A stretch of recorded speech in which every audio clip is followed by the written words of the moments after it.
नमस्कार मेरे प्यारे मित्रों। आज के क्लास में हम सूरदास जी के वात्सल्य भक्ति आज देखने वाले हैं। कल हमने सूरदास जी के पदों का अध्ययन शुरू किया था और हमने कल सूरदास जी का एक पद हमने देखा हुआ है। ठीक है, तो आज जो है हम सूरदास जी के कल हमने विनय की भक्ति यह पद देखा हुआ है। आज हम वात्सल्य भक्ति क्या है, सूरदास जी ने जो हमें वात्सल्य भक्ति का जो पद दिया हुआ है उसका अध्ययन आज हम करने वाले हैं।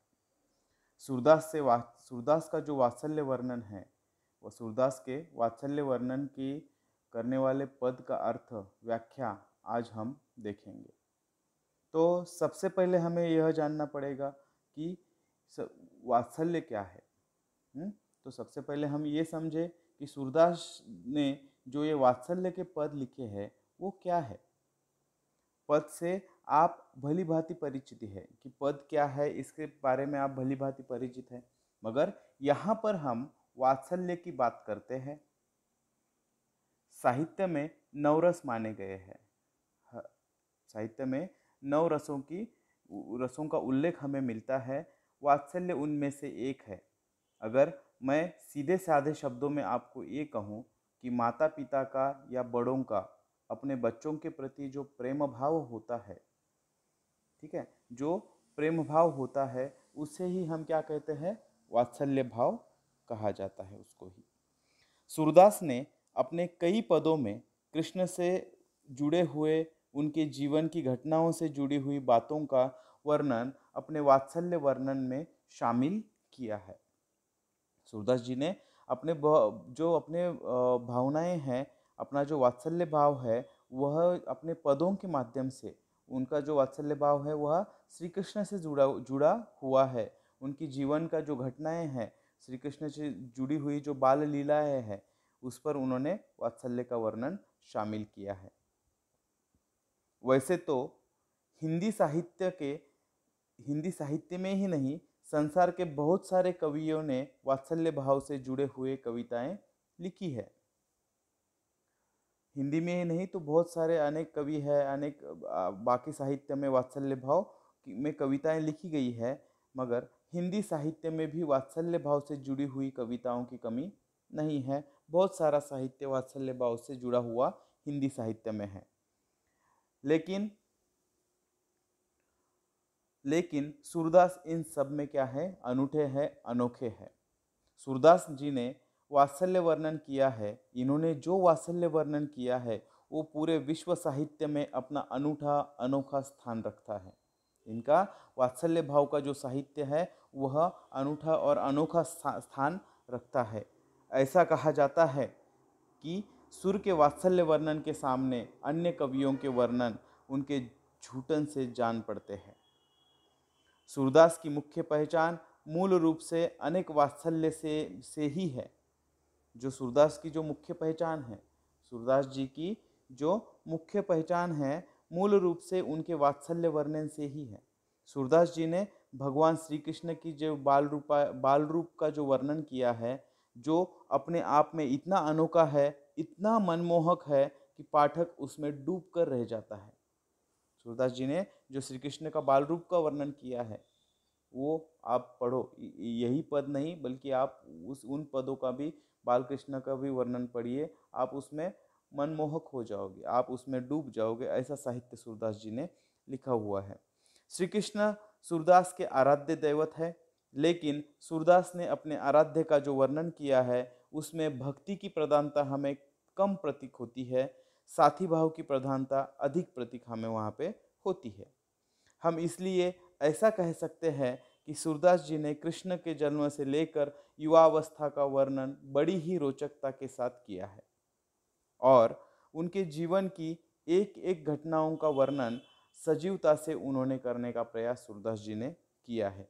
इसलिए सूरदास जी का वात्सल्य जो वर्णन है, वात्सल्य साहित्य जो है, वो अपने आप में एक क्या है, अनोखा है। ठीक है, तो सूरदास जी का जो अनोखा है वर्णन, वह वर्णन सभी कवियों से भी बहुत सारा अनोखा है।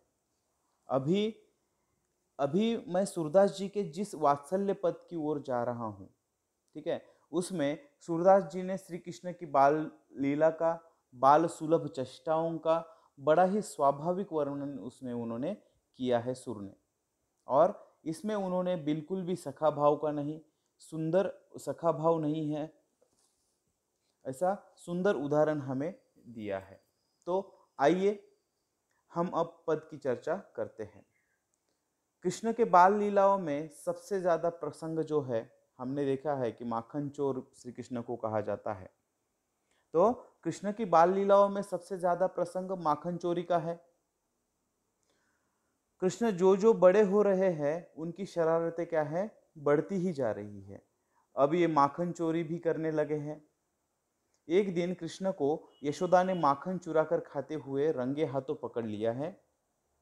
रंगे हाथों पकड़े जाने के बाद भी कृष्ण मैया यशोदा को ऐसी ऐसी सफाइयां देते हैं कि यशोदा का सारा गुस्सा धरा के धरा रह जाता है और वो वात्सल्य से उन्हें गले लगाती है। श्री कृष्ण ने अपने मित्रों के साथ माखन चुरा कर खाया है। इस वर्णन में हमें ऐसा मिलता है पद के कि श्री कृष्ण ने अपने मित्रों के साथ माखन चुरा कर खाया है। माखन अभी भी उनके मुख में लगा हुआ है। जब यशोदा ने पूछा तो देखिए कृष्ण क्या तर्क देते हैं, क्या तर्क उन्होंने दिया है। माखन अभी भी श्री कृष्ण के मुख पर लगा हुआ है। उन्होंने चोरी की है, चुरा कर उनके मित्रों ने, और उन्होंने माखन खाया है, लेकिन वो कहते हैं कि मैंने माखन नहीं खाया है। और अभी भी वो माखन यशोदा को दिख रहा है। देखो आगे श्री कृष्ण क्या तर्क देते हैं। माखन अभी भी उनके मुख पर लगा हुआ है, लेकिन वो यशोदा के पूछने पर श्री कृष्ण कह रहे हैं कि मैया मैया मैं नहीं माखन खायो। ए मेरी माँ, मैं तुमसे कह रहा हूं, कहता हूं कि मैंने माखन नहीं खाया है। ग्वाल बाल सब आगे कहते हैं कि ख्याल परे ए सखा सबे मिली मरे मुख लपटेयो। वह आगे कहते हैं, श्री कृष्ण कहते हैं कि ये जो मेरे मुख पर माखन लगा हुआ है मेरी माँ, ये माखन मेरे खाने से नहीं लगा है। ये तो इन ग्वाल बालों ने, ये जो मेरे सखे हैं, इन सब ने मिलकर मेरे मुख पर लगाया है।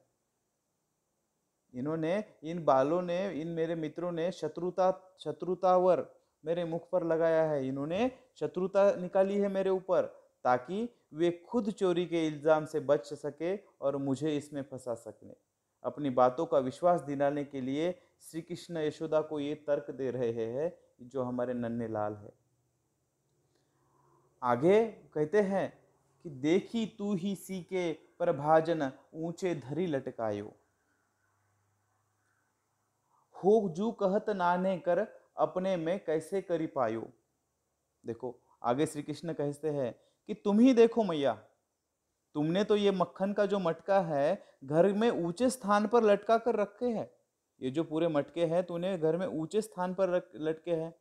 मैं तो अभी बच्चा हूं, मेरी बाहें जो मेरे कर है कितने छोटे छोटे हैं तुम देखो। भला मैं कैसे अपने छोटे छोटे हाथों से उसे कैसे पा सकता हूं इतने ऊंचे मटके को। माखन अभी भी उनके मुख पर है, ठीक है, और ये सफाई वो माता यशोदा को दे रहे हैं। अब जाकर उन्हें याद आता है कि माखन उन्होंने नहीं पूछा है, उनके मुख पर माखन है। और वो आगे कह रहे हैं, वो आगे कहते हैं, मुख ददी पोछी बुद्धि इक किन्ही दोना पीठी दुरायो। यशोदा माँ के सामने ही उन्होंने क्या किया, जो मुख पे लगा हुआ माखन था उसे उन्होंने पोंछ डाला, और हाथ में जो माखन का दोना था उसे उन्होंने पीठ के पीछे छिपा लिया। कृष्ण की इस बाल सुलभ चतुराई को देखकर यशोदा अपना सारा गुस्सा भूल जाती है। माता यशोदा ने सोचा था कि वो छड़ी से आज श्री कृष्ण की पिटाई करेगी, लेकिन माता उल्टी पड़ गई। माता का पूरा गुस्सा वहां पे निकल जाता है। उनकी जो नन्ही लीलाएं और उनका जो नन्हा सा झूठा बोलना है, उनको सब भूल जाती है उस चतुराई के, उस भोलेपन के आगे। और वो आगे कहती है, डारी साटी मुस्कायु जसोदा श्याम ही कंठ लगायो। वो कहते हैं कि जिस छड़ी से पीटने के लिए यशोदा हाथ में छड़ी रखी थी, जिस छड़ी से पीटने के लिए यशोदा ने छड़ी को हाथ में रखा था, अब उसने छड़ी को फेंक दिया और उसके भोलेपन पे वह मुस्कुराती है। श्री कृष्ण जी के भोलेपन पे वह मुस्कुराती है और उसे अपने गले वह लगा लेती है।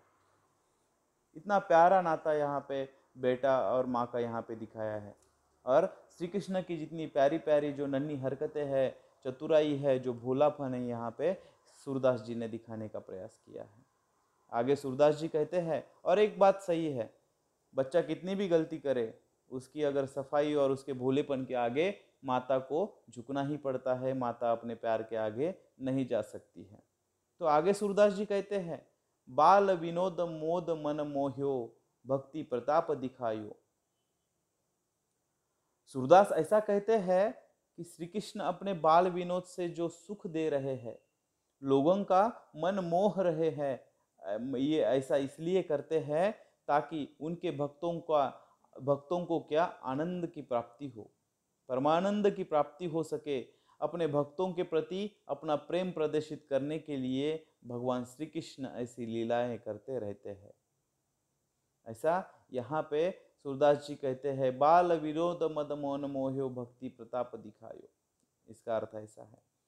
तो अब पद की जो अंतिम पंक्ति है उसकी ओर बढ़ते हैं। सूरदास जसुमती को यह सुख शिव बिरंची नहीं पायो।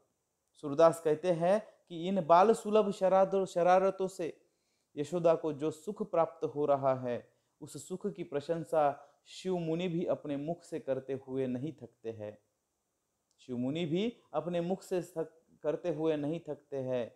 इस प्रकार आप यहाँ पे देख सकते हैं कि इस पद में रंगे हाथों चोरी पकड़े जाने के बाद भी श्री कृष्ण अपने बचाव के लिए जैसी बातें करते हैं, अपनी सफाई में जो कहते हैं, वह तो सीधे सीधे हृदय को छूने वाली बातें करते हैं। छोटे बालकों की शैतानी माँ के हृदय को सुख देने वाली होती है, और वह वर्णन क्या है, परे से बाहर है। मगर सूरदास जी ने यहाँ पर पूरी सफलता के साथ उसका वर्णन, उस सुख का वर्णन अपने इस पद में करने का प्रयास किया है। आशा करता हूँ कि यह जो वात्सल्य भक्ति का जो पद है आपको समझ में आ गया होगा, और मैंने अच्छी तरह से समझाने का प्रयास किया है, और वह लीलाएं आपको समझ में आ गई होगी। अगला पद है हमारा विरह भावना। यह हम अगले लेक्चर में देखते हैं। तब तक के लिए धन्यवाद।